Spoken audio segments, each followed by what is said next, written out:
சீமான் காவல் நிலையத்திற்கு உள்ள வருவதற்கு முன்பாகவே வாக்குவாதம் ஏற்பட்டிருக்கக்கூடிய சூழலை பார்க்குறோம். செய்தியாளர் சதீஷ் முருகன் கூடுதல் விவரத்தோடு இருக்கிறார். சதீஷ் முருகன், காவல் நிலையத்திற்கு வெளியில் என்ன நடக்குது, சீமான் வரதில் ஏன் தாமதம் இருக்கு, விவரங்கள்.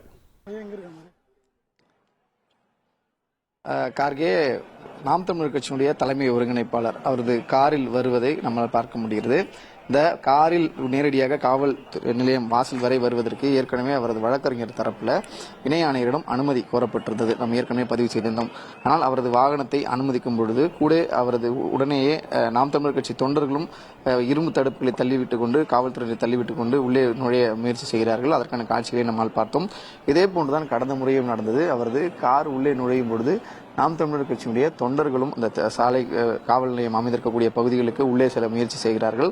அவர் நாம் தமிழர் கட்சியினுடைய ஒருங்கிணைப்பாளர் சீமானும் காரை விட்டு இறங்கி நடந்து வர காவல்துறையினர் அறிவுறுத்தியிருக்கிறார்கள். கூட்டம் அதிகமாக இருக்கிறது, தேவையில்லாத தள்ளுமுள்ளு ஏற்படும் என்கிற அடிப்படையில் காவல்துறை அதிகாரிகள் தெரிவித்திருந்தனர். ஆனால் அவர் வாகனத்தில் வருவதற்கு அனுமதி பெறப்பட்டிருப்பதால் அவர் வாகனத்தில் வருவதே சரியாக இருக்கும் என்கிற அடிப்படையில் அவர் வாகனத்தில் வருவதற்கு முயற்சி செய்கிறார். அவரது வாகனம் வரும்பொழுதும் இரண்டு புறங்களிலுமே நாம் தமிழர் கட்சி தொண்டர்கள், மகளிர் பாசறையை சேர்ந்த மகளிர் தொண்டர்கள் உட்பட அவரது வாகனத்துடனே உள்ளே வருவதற்கான முயற்சிகளை மேற்கொள்கிறார்கள். எனினும் காவல் நிலையம் வாயில்ல அதிக அளவில் இவங்க தொண்டர்களை கூட விட்டோம் என்றால் அது தேவையில்லாத சட்ட ஒழுங்கு பிரச்சனை ஏற்படலாம், அவர்கள் வேற போராட்டத்தில் ஈடுபடலாம் என்கிற அடிப்படையில் அவரது வாகனத்தை மட்டுமே மிகவும் சிரமத்திற்கு மத்தியில் உள்ளே அனுமதித்து வருகிறார்கள். நாம் ஏற்கனவே தெரிவித்தது போல அந்த ஆற்காடு சாலையிலிருந்து இந்த ஸ்ரீதேவிக்கு பிரதான சாலை வழியாக நாம் தமிழர் கட்சியுடைய அந்த நீளமானது ஒரு 500 மீட்டர் தான் இருக்கும். அந்த பகுதியில் அவர் வருவதற்கு 2 நிமிடம்.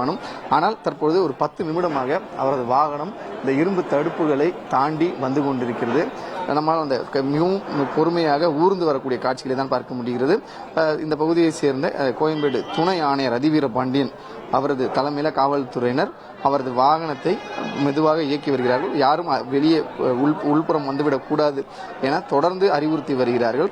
அதே போல ஒரு குறிப்பிட்ட தூரத்திற்கு மட்டும்தான் தற்பொழுது இந்த வாகனத்தை அனுமதிக்க முடியும் எனவும் அதற்கு பிறகாக அவர் இறங்கி நடந்துதான் வர வேண்டும் எனவும் காவல்துறை தரப்பில் அறிவுறுத்தப்பட்டதாகவும் கூறப்படுகிறது. எனவே அந்த வாகனம் வரக்கூடிய காட்சிகளை நம்மால் பார்க்க முடிகிறது. தற்போது காவல் நிலையத்திற்கும் அவரது வாகனத்திற்கும் சுமார் ஒரு 100 மீட்டர் தொலைவில் தான் இருக்கிறது. கடைசியாக அமைக்கப்பட்டிருக்கக்கூடிய அந்த இரும்பு தடுப்பு அருகே அவர் வந்துவிட்டார். இந்த இரும்பு தடுப்புக்கு தாண்டியவுடனே காவல் நிலையத்திற்கு வந்து விடுவார் என்று எதிர்பார்க்கப்படுகிறது. இதனால் காவல் நிலைய பகுதியில் காவல்துறை அதிகாரிகள் பெரும் அளவில் கூடியிருக்கிறார்கள், பாதுகாப்பை வழங்கி வருகிறார்கள். இரும்பு தடுப்புகளை பொறுத்த வரையில இரும்பு தடுப்புகள் கம்பிகளால் கட்டப்பட்டு தொண்டர்கள் உள்ளே வரக்கூடாது என்பதற்காக இறுக்கமாக கட்டப்பட்டிருக்கின்றன. எனவே அதனை மீண்டும் அகற்றி உள்ளே அவரை அனுமதிக்க வேண்டும் என்பது மிகவும் சிரமத்திற்கு மத்தியில் இருப்பதாகவும், தற்போது அந்த கடைசியாக இருக்கக்கூடிய இரும்பு தடுப்பு வேலி அருகேயே வாகனம் நின்று விட்டது. அந்த இரும்பு தடுப்பு தாண்டிய பிறகு அவர் நடந்து வர வேண்டும் என காவல்துறை அதிகாரிகள் அறிவுறுத்தி வருவதாக தெரிவிக்கிறார்கள். கார்கே இன்னும் சற்று நேரத்தில் அவர் இறங்கி வந்தார் என்றால் 2-3 நிமிடங்களுக்குள் அவர் உள்ளே சென்று விடுவார் என்று எதிர்பார்க்கப்படுகிறது. சீமான் காவல் நிலையத்திற்கு வெளியே வந்து விட்டார். சில நிமிடங்களில் காவல் நிலையத்திற்குள்ளேயே வருவார் அப்படின்னு தெரிகிறது.